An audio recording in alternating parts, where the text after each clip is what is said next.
គោលការណ៍ទី1អ្នកមានធ្វើការដើម្បីគោលដៅប៉ុន្តែអ្នកក្រធ្វើការដើម្បីលុយ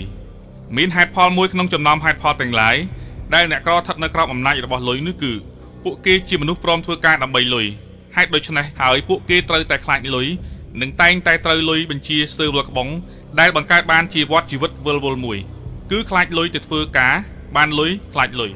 លោកហៅអ៊ីកើបានមានប្រសាសន៍ថា living best in paycheck is living best in fear មានន័យថាការរស់នៅដោយពឹងផ្អែកលើប្រាក់ខែគឺជាការរស់នៅដោយពឹងផ្អែកលើសេចក្តីភ័យខ្លាចលោកហៅអ៊ីកើបានបន្តទៀតថា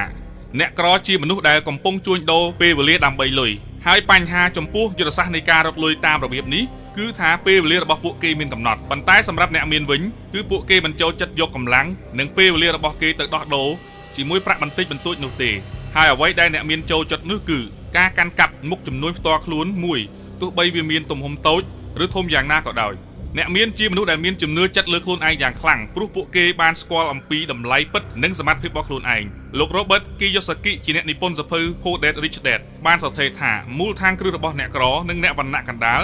គឺមានការខ្លាចទើបគេមិនហ៊ានប្រថុយហើយជ្រើសរើសយកប្រាក់ខែ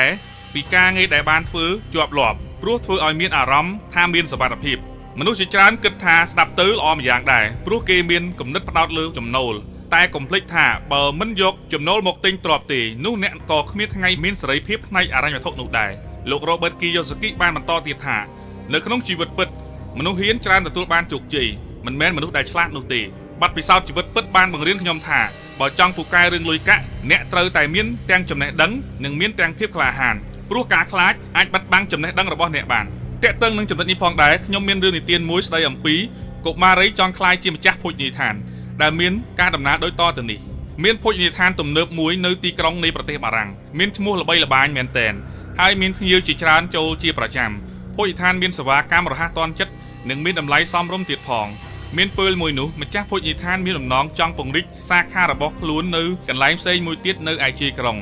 ក្រោយពីសម្រេចចិត្តរួចរាល់ហើយម្ចាស់ភោជនីយដ្ឋានក៏បានកក់ទីតាំងមួយកន្លែងនៅជាយក្រុងនោះភ្លាមប៉ុន្តែរឿងមួយដែលម្ចាស់ភោជនីយដ្ឋានភ្លេចគិតនោះគឺអ្នកគ្រប់គ្រងភោជនីយដ្ឋានថ្មីមិនទាន់មាននៅឡើយនោះទេដូច្នេះគាត់មានការពិបាកក្នុងការស្វែងរកអ្នកគ្រប់គ្រងថ្មីនោះមែនទែនថ្ងៃមួយលោកថៅកែម្ចាស់ភោជនីយដ្ឋានបានបន្លំខ្លួនចូលទៅក្នុងហាងរបស់ខ្លួនធ្វើជាភ្ញៀវមកញ៉ាំអាហារនៅទីនោះដោយបុគ្គលិករបស់គាត់ទាំងអស់មិនមាននរណាម្នាក់ស្គាល់គាត់ពីមុននោះឡើយការពិតទៅគឺគាត់ចង់អង្កេតរកមើលបុគ្គលិកដែលឆ្នើមដើម្បីយកទៅគ្រប់គ្រងហាងថ្មីរបស់គាត់ក្នុងហាងនោះផងដែរមានបុគ្គលិកជាច្រើនដែលមានតំណែងផ្សេងគ្នាថៅកែបានបន្លំខ្លួនចូលមកអង្កេតបុគ្គលិករបស់គាត់ជាងមួយអាទិត្យពេលនោះគាត់ក៏បានមើលឃើញថាមានបុគ្គលិកមួយចំនួនធំគឺធ្វើការឲ្យតែរួចពីដៃហើយអ្នកខ្លះទៀតបន់ឲ្យតែដល់ម៉ោងភ្លាមរៀបចំខ្លួនចេញទៅផ្ទះភ្លាមក្នុងចំណោមបុគ្គលិកទាំងអស់លោកថៅកែបានអង្កេតឃើញថាមាននារីម្នាក់ធ្វើការខុសពីអ្នកដទៃផ្សេងទៀតត្រង់ថានាងបានធ្វើការរបស់ខ្លួនរួចរាល់ហើយ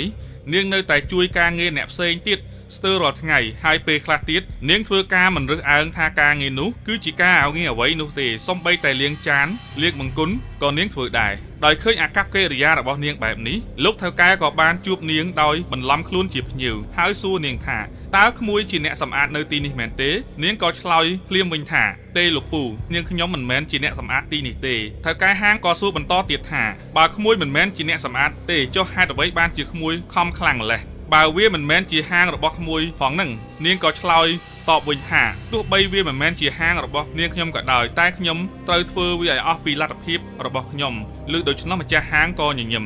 លុះដល់ថ្ងៃស្អែកម្ចាស់ហាងក៏បង្គាប់ឲ្យកូនចៅរបស់គាត់ទៅហៅនារីម្នាក់នោះមកគ្រប់គ្រងហាងថ្មីរបស់គាត់ដោយចែកនៅភាគហ៊ុនពាក់កណ្ដាលទៅឲ្យនាងនៅក្នុងរឿងនេះខ្ញុំចង់ពន្យល់ទៅបងប្អូនថាអ្នកធ្វើការដើម្បីតែលុយគឺទទួលបានជោគជ័យមិនធំដុំនោះទេតែផ្ទុយមកវិញអ្នកធ្វើការដើម្បីគោលដៅគឺជាបុគ្គលដែលមានគំនិតវែងឆ្ងាយដែលអាចជួយសម្រេចនៅគោលបំណងធំរបស់គេបាន